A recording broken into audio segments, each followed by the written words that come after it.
sebelum nonton videonya Abi, jangan lupa klik tulisan subscribe yang merah, klik dan tanda jempolnya,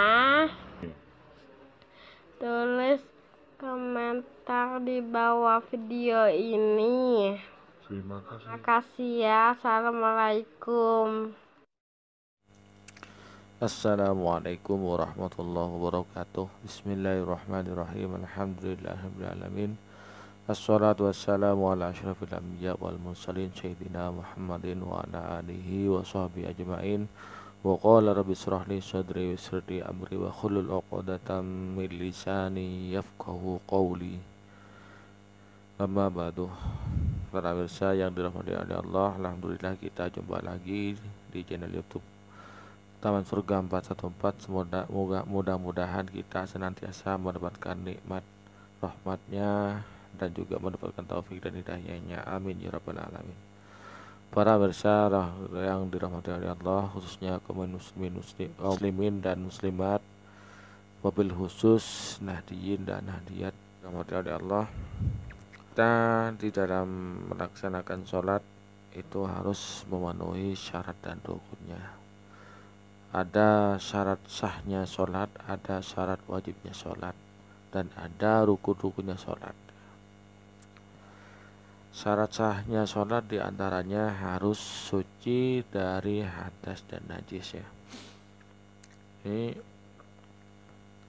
suci dari najis, yaitu najis ada terbagi menjadi tiga, yaitu najis mughalladhah, najis mukhaffafah, dan najis mutawassithah. Najis mughalladhah itu adalah oleh ulama Imam Syafi'i dan ulama Syafi'iyah. Maksudnya najis mughalladhah itu adalah najis yang timbul dari anjing dan babi. Di sini ada salah satu oknum ustadz ya yang mengatakan bahwasanya jilatan anjing itu tidak wajib dibasuh ya.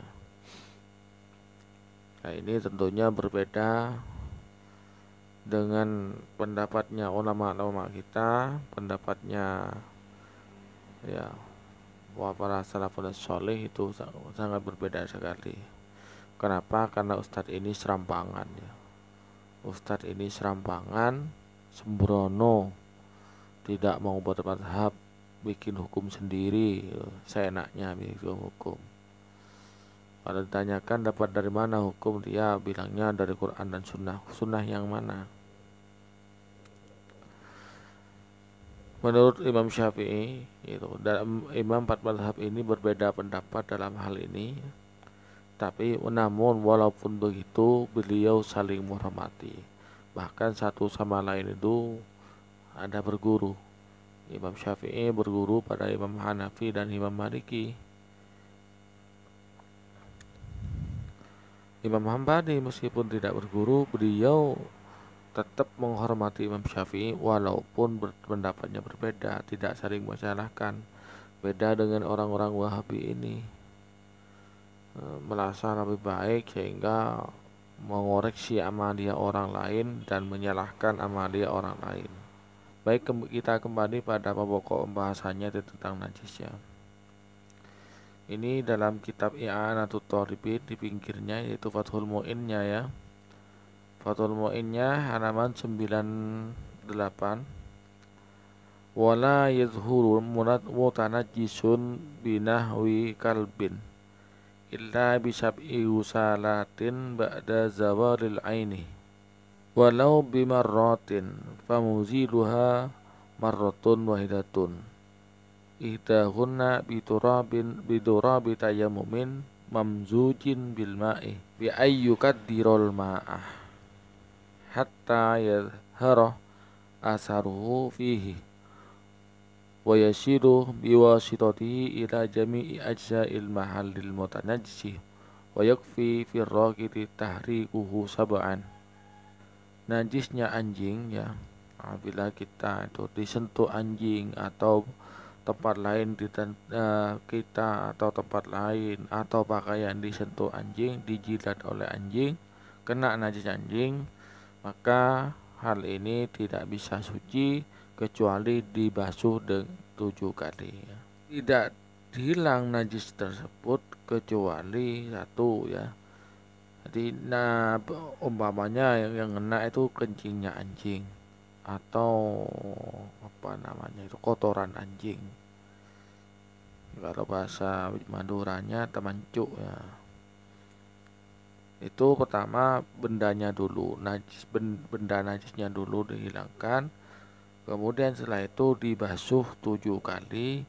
Salah satu basuhan itu harus dicampur dengan debu, yang mana debunya itu langsung dicampur dengan air sekiranya air itu sampai keruh, sampai bekasnya itu suci. Dan air yang sudah dicampur dengan debu itu nyampe pada sela-sela najis yang dituju. Dan apabila airnya itu air mengalir, air keruh yang mengalir, maka cukup digerak-gerakkan sampai 7 kali. Nah, menurut Ustadz sebelah ini, najisnya anjing itu tidak wajib dibasuh. Kita nanti bahas dengan hadisnya. Qala syekhuna haru anna dhihaba maratan wal auda ukhra. Fil jarri mururu sab'i jarayatin wala tartiba fi ardin turabiyatin. Nah ini menurut syekhuna ini najisnya babi atau anjing ini dapat hilang, yaitu jadi dihaba wal out itu maksudnya begini. Jadi digerak-gerakkan ke depan atau ke samping satu, dihitung 1, kemudian ke kanannya dia dihitung 1 juga, berarti 2. Berarti 1, 2, 3, 4, 5, 6, 7, berarti ke depan lagi, seperti itu. Kalau airnya yang mengalir, nah ini tadi itu kalau digerak-gerakkan begini, kalau air yang tidak mengalir, air yang menggenang. Kalau air yang mengalir, maka 3 kali berombaknya air, air yang berombak, bergelebak, maka 7 kali seperti itu. Sedangkan Ustadz yang mengatakan tidak wajib dibasuh, kita cek menurut pendapatnya lau masakal banda kirama idkasilam dalam tanjus yaduhu, itu menyentuh ke dalam air yang banyak, maka tangannya tidak najis ya. Nyentuh ya jelas kalau airnya lebih dari 2 kullah. Walau rafa'akal ban ra'sahu mimma'in wa fammuhu mutaratibun wa lam yu'lam mumasatuhu lahu lam yanjus. Jika ada anjing memasukkan kepalanya ke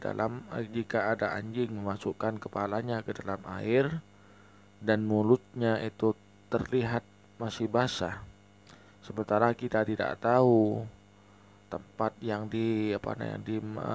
disentuh anjing itu yang mana, kita tidak tahu, ragu-ragu apa yang ini, maka itu dihukumi tidak najis. Ya ini kalau memang ada mazhab yang membolehkan, maka membenarkan pendapatnya Ustadz ini, maka tidak masalah. Qala Malikun, berkata siapa Imam Malik, wa Dawudu dan Imam Daud, al-kalbu ya, adapun anjing, tohirun ialah suci, wala yunajjisul ma'al qalilah, dan tidak dapat menajiskan air yang sedikit, biwuluhi dengan jilatannya. Terus wa innama yajibu wuslun ina'i biwuluhi ta'ambudan ya. Hanya saja wajib membasuh bejana yang dijilat anjing itu sebagai ta'abbudi, bentuk ketaatannya terhadap hukum. Ini menurut Imam Malik ya. Menurut Imam Malik, Imam Malik dan Imam Dawud ini, anjing itu tidak najis Dan apabila anjing ini menjilat bejana atau baju atau barang lain, maka menurut imam ini tidak wajib dibasuh dan tidak najis. Dan wajib dibasuh itu hanya sebagai ta'abudi, rasa penghambaan, ketaatan saja kepada hukum, seperti itu. Kalau memang seperti ini pendapatnya Ustadz, ini kan sudah ada rujukannya dari salah satu imam empat mazhab, yaitu Imam Malik, maka benar. Tapi jika tidak punya rujukan, seenaknya saja bilang hukum tidak wajib dibasuh, maka ustadz tersebut adalah menyalahi sunnah. Harus disampaikan, harus jujur. Nih kami sebetulnya tidak sependapat. Mohon maaf, saya tidak sependapat dengan pendapatnya Imam Malik ini, tapi saya tetap menghormati beliau sebagai ulama, orang yang alim, ulamanya Allah. Cuman saya kurang sependapat, kurang serg gitu. Saya lebih serg dengan pendapat Imam Syafi'i yang mengatakan bahwasanya anjing itu najis, dan bila menyentuh benda atau barang, menyentuh kita, maka wajib dibasuh 7 kali, salah satunya dengan debu. Itu yang saya pakai itu, karena saya adalah orang penganut mazhab Asy-Syafi'iyah. Ustadz tadi itu jika Ustadz itu tidak bermazhab mengatakan seperti itu, maka itu salah, dan itu adalah termasuk menentang sunnah. Ini hadis yang rujukan hukum dari tadi itu ya. Hadis yang menjadikan rujukan hukum, sumber hukum dari yang saya jelaskan tadi. An Ibnu Mughaffal qala Rasulullah sallallahu alaihi wasallam, idza walaghal qalbu fil ina'i faghsiluhu sab'a marratin wa affiruhu as-saminatu fit turabi, rawahu Muslim. Nah, ini